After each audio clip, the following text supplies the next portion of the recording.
جی علامہ صاحب، آپ کیا فرمائیں گے؟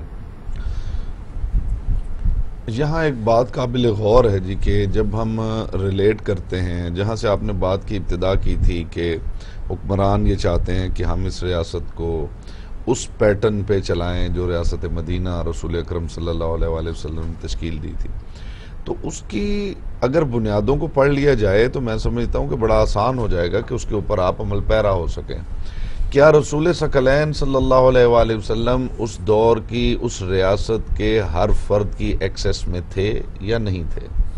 کیا کوئی ایسا نظام تھا کہ لوگوں کو آگے پہلے کلرک سے ملنا پڑتا تھا، پھر آگے سیکریٹری سے ملنا پڑتا تھا، پھر آگے سے آگے پھر ٹائم وہی دربار تھا، وہی مسجد تھی، وہیں رسول خدا تشریف فرما ہوتے تھے، جو بھی پریشان حال آتا تھا پہلے اس کی بات سنی جاتی تھی، حتیٰ کہ شریعت کے وعظ کو بھی روک دیا جاتا تھا کہ یہ ایک پریشان حال شخص آیا، اس کی پہلے بات سنی جائے۔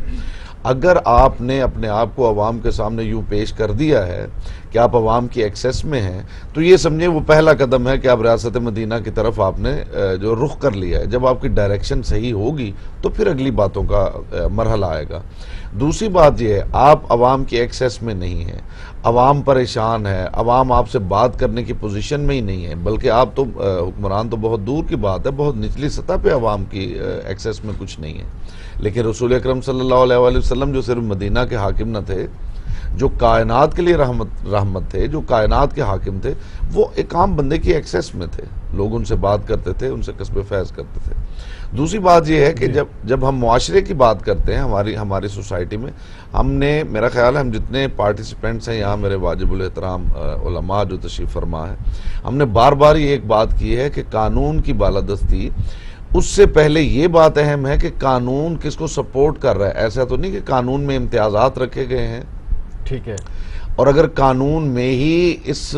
امتیاز کو رکھا گیا ہے کہ امیر کے لیے یہ قانون، غریب کے لیے یہ قانون، تو اس قانون کی بالادستی تو اور زیادہ مضر ہے۔ ٹھیک ہے، تو سب سے پہلے ضرورت یہ ہے کہ قانون کو ریکنسائل کہاں کیا جائے، اسے کیلیبریٹ کیسے کیا جائے۔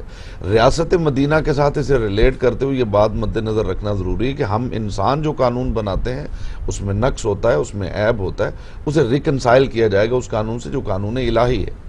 جو ماخذ ہے ریاست مدینہ کا۔ جی ڈاکٹر صاحب